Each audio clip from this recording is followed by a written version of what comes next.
Donc bonjour à tous.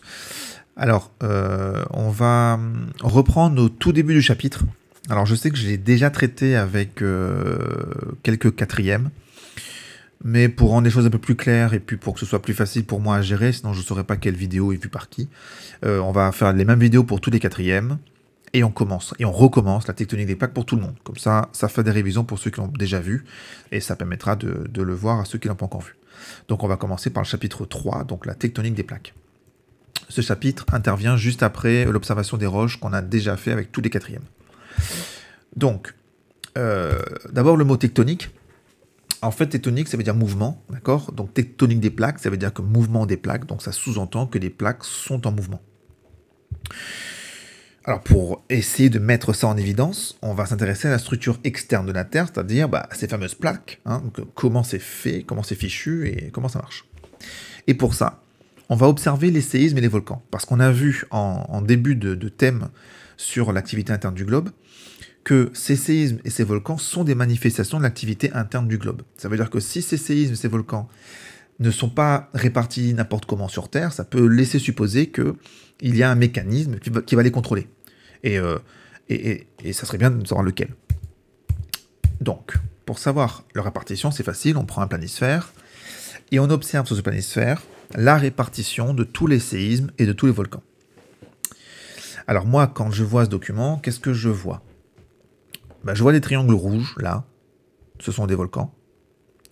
Je vois des triangles noirs, ici, ce sont aussi des volcans. Alors ceux-là, ils sont explosifs, les autres étaient fusifs. Bon, on a déjà vu ça ensemble, hein. Et je vois des petits points jaunes. J'en ai plein ici, par exemple. J'en ai quelques-uns là. Là, j'en ai plein. Ce sont des séismes. Et qu'est-ce que je vois? Moi, je vois quand même que les volcans, là, ne sont pas mis n'importe où, n'importe comment sur Terre. Ils sont bien alignés. Ils sont les uns derrière les autres. Ils forment une ligne. En plein milieu de l'océan. Et je remarque d'ailleurs que mes séismes, les petits points jaunes qui sont en dessous, suivent exactement la même ligne. Donc ça veut dire que là, je peux commencer à me dire, tiens, les volcans et les séismes sont quand même relativement alignés pour l'instant. Ici, qu'est-ce que je vois? Ici, je vois encore des volcans, alignés d'ailleurs, et des séismes, eux aussi alignés. Ah, l'alignement se concrétise. On se dit, tiens, là, ils sont vraiment pas mis au hasard. Même chose ici, volcan, séisme, alignés. Ici, j'ai beaucoup de séismes. Vous voyez que tous les séismes ici ne sont pas mis au hasard, ils sont tous là, comme ça. Ils sont tous un petit peu regroupés au même endroit. Et on verra plus tard pourquoi. Donc pour le moment, ce que je peux dire, c'est que les volcans et les séismes ne sont pas mis au hasard sur Terre. Alors j'ai bien quelques séismes un peu éparpillés, hein. Là j'ai des séismes un petit peu n'importe où, mais globalement, ils ne sont pas disposés au hasard sur Terre. Alors il y a une chose qu'il faut remarquer sur ce document aussi, c'est ces triangles-là qui sont un petit peu mis pour le coup au hasard, donc là, ceux-là, et puis celui-là surtout. Ce sont des triangles, donc des volcans effusifs, aériens, et on voit qu'eux ne suivent pas du tout le même dessin que les autres, hein. Ils sont mis un petit peu n'importe où sur Terre. Alors, pour le comprendre, c'est assez facile. Il suffit juste d'en repérer un, donc celui-ci par exemple, c'est la Réunion, puisque j'ai Madagascar qui est juste là, donc la Réunion c'est là. Et la Réunion, on la connaît bien. On sait que la Réunion, c'est un volcanisme effusif de points chauds, et c'est le côté de points chauds qui explique un petit peu pourquoi ces volcans sont disposés un peu n'importe où sur Terre. Alors un volcan de point chaud, vous vous souvenez, on l'a déjà vu, hein.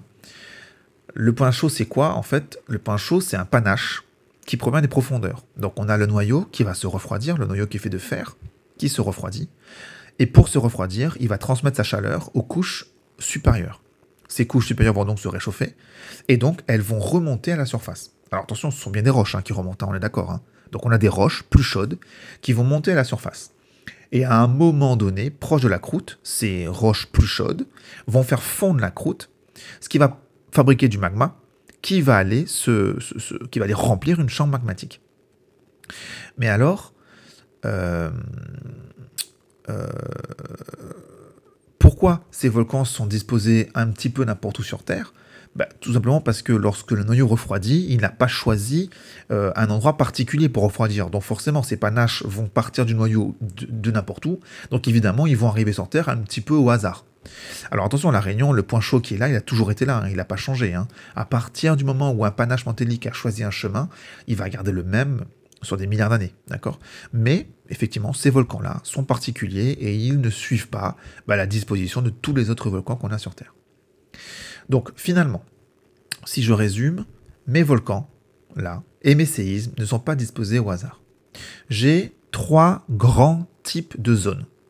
J'ai ici une zone en plein milieu des océans, là, où j'ai des volcans et des séismes. J'ai une zone, ici, qui se trouve en bordure de continent. Elle est là, elle est là, elle est ici, où j'ai des volcans et des séismes. J'ai une zone ici, en plein milieu du continent, où je n'ai pas de volcan, mais par contre j'ai beaucoup de séismes. Alors essayons d'observer ces zones, de les décrire, et on pourra essayer de voir à quoi correspondent ces zones. Est-ce qu'elles ne correspondraient pas à des structures sur Terre particulières? Donc on passe les diapositives parce que c'était l'activité, et comme vous n'êtes pas devant moi, ça ne sert à rien. J'arrive donc à mes zones. Donc j'ai 3 zones. Une première zone en plein milieu des océans, donc c'est cette zone-là. Celle-là était en plein milieu de l'océan. Quand j'observe cette zone, qu'est-ce que je vois? Ils ont mis des profondeurs. Vous voyez, là, j'ai moins 3000 mètres de profondeur. Là, j'ai moins 3000 mètres. Donc ici, c'est très profond. Ici, c'est très profond. Mais au niveau du milieu, là, j'ai une zone qui est beaucoup moins profonde. Vous voyez, 1300 mètres. Donc j'ai quand même pris, entre là et là, j'ai 2000 mètres quasiment d'altitude. D'accord? Ça veut dire que sous ma terre, là, sous l'eau, pardon, sous l'océan, j'ai une sorte de montagne. D'accord? J'ai une immense montagne comme ça. Donc j'ai 2 creux et une montagne. Cette montagne, elle a un nom, c'est ce qu'on appelle une dorsale océanique. Et ces dorsales sont constituées de volcans, d'une ligne de volcans qui se suivent les uns les autres. Et on y trouve beaucoup de séismes. Donc ça, c'est la première structure. Je vous remontrerai tout à l'heure où on trouve les dorsales. Deuxième structure, en bordure de continent. Donc c'est ici. Donc là, j'ai la cordillère des Andes. Donc ici, l'Amérique du Sud. C'est la même zone que tout à l'heure. Et quand on observe ces zones, qu'est-ce qu'on a? On a une zone ici à moins 5000 mètres de profondeur, donc très profonde. Mais là, j'ai une zone encore plus profonde. Je suis à moins 8000 mètres de profondeur. Donc ici, là, j'ai un fossé encore plus profond que le bord. Ce fossé est plus profond, 2 à 3000 mètres plus profond quand même. C'est ce qu'on appelle une fosse océanique. Et juste après la fosse, j'ai mon continent. Et d'ailleurs, la particularité de ces zones, c'est que sur ce continent ici, là, j'ai une chaîne, non pas de montagnes, on l'a vu tout à l'heure, mais une chaîne de volcans. Alors des volcans explosifs, mais une chaîne de volcans. Donc dès qu'on a un fossé là et une chaîne de volcans sur le continent, on a une structure qu'on appelle une fosse océanique. On verra tout à l'heure de quoi il s'agit. Dernière structure, c'est ici. Alors c'est peut-être la plus simple d'ailleurs. Ici j'ai un gros continent avec l'Inde là. Et qu'est-ce qu'on voit? On voit ici là une zone à plus 8000 mètres d'altitude. Donc là, on est carrément au-dessus du niveau de la mer, on est au-dessus du continent, on a donc une montagne, et l'une des montagnes les plus hautes de la planète, c'est-à-dire l'Himalaya. D'accord? Donc ici, là, j'ai une immense chaîne de montagnes. Donc finalement, j'ai 3 structures. Alors on devrait les voir. Attendez, je vais chercher la diapositive quand même. Où est-ce qu'elle est? Voilà. On a 3 grandes structures. Ici, j'ai une dorsale. Mais j'en ai là aussi, j'en ai là aussi. En fait, à partir du moment où les volcans sont alignés au plein milieu de l'océan, ce sont des dorsales. Donc c'est une zone ici où j'ai une sorte de montagne sous-marine, si vous voulez. En fait, c'est pas une montagne, on est d'accord, c'est un volcan. Ici, j'ai ma fosse, donc j'ai des fosses océaniques ici. Qu'est-ce qu'il faut pour avoir une fosse? Il faut 2 choses, il faut des séismes et des volcans explosifs en bord de continent. Si j'y suis, j'ai ici des séismes, donc là j'ai le creux de la fosse et toute ma chaîne de volcans au-dessus. J'ai la même chose ici, là j'ai une grosse fosse océanique là, ici aussi. D'accord? Dernière structure, la chaîne de montagnes, elles sont là. Donc ici, j'ai l'Himalaya, j'ai l'Inde qui est là. Et là, j'ai ma chaîne de montagnes avec énormément de séismes. Donc, on peut résumer. Pour résumer, qu'est-ce qu'on va dire? Alors, attendez, je trouve le résumé, voilà, il est là. Donc, ce qu'on va dire, c'est que les séismes sont particulièrement fréquents dans les chaînes de montagnes, près des fosses océaniques, et aussi le long de l'axe des dorsales. Donc, c'est ce qu'on a vu tout à l'heure. Comme les séismes, les volcans actifs ne sont pas non plus répartis au hasard à la surface du globe, sur les continents, les volcans actifs sont alignés principalement autour de l'océan Pacifique et le long des grandes cassures. Dans les océans, les zones volcaniques se situent au niveau de l'axe des dorsales océaniques. La répartition des séismes et des volcans permet de délimiter des plaques. Alors attendez, je vais vous montrer ces plaques, parce qu'on n'en a pas parlé évidemment. Je vais vous montrer ces plaques. Allez, voilà. Oh là. Donc du coup, qu'est-ce que j'ai? Ben, j'ai des plaques. Là, voilà, j'en vois une ici. Là, j'ai une plaque. Vous voyez que là, j'ai une zone qui est totalement délimitée par des volcans et des séismes. J'en ai une ici, là, j'ai une plaque. Ici, j'en ai une. Ici, j'en ai une très grande qui fait tout le tour de la Terre, puisqu'elle revient ici, là, hop, hop, hop, hop, elle fait le tour, elle repart par là, et elle est ici, donc là, j'ai une très grande plaque. Ici, j'ai une... non, ici, là, j'ai une plaque, là, qui fait le tour, comme ça. Donc, vous voyez que sur Terre, j'en ai une grosse aussi, là. Là, ça, c'est une grande plaque, ici, là. Donc, sur Terre, j'ai bien des plaques. Et que ces plaques sont délimitées par des volcans et des séismes. Donc je vais revenir au bilan. Alors là, désolé, c'est un peu long parce que forcément, j'ai pas prévu le coup. Hop, hop, hop, hop, hop.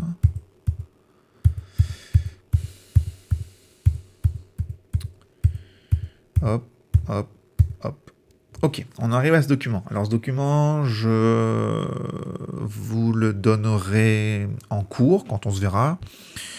Ou alors vous essayez de le refaire à la main. Mais alors oui, je connais vos talents artistiques. Bon, ok. Ça va pas être terrible. Mais bon, sinon, il sera en PDF sur le cahier de texte. Vous aurez plus qu'à l'imprimer si vous voulez.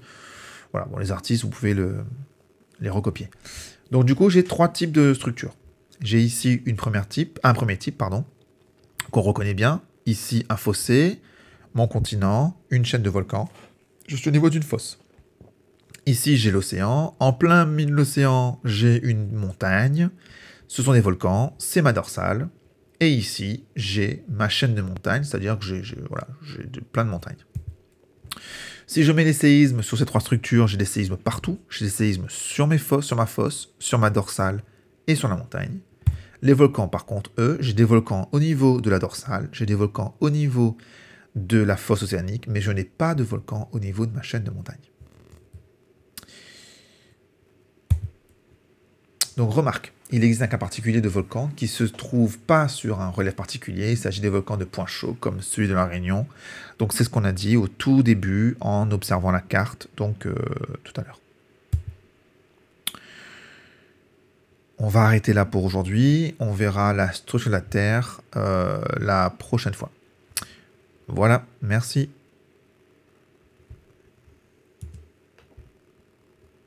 Je ne sais pas pourquoi je dis merci d'ailleurs, mais voilà.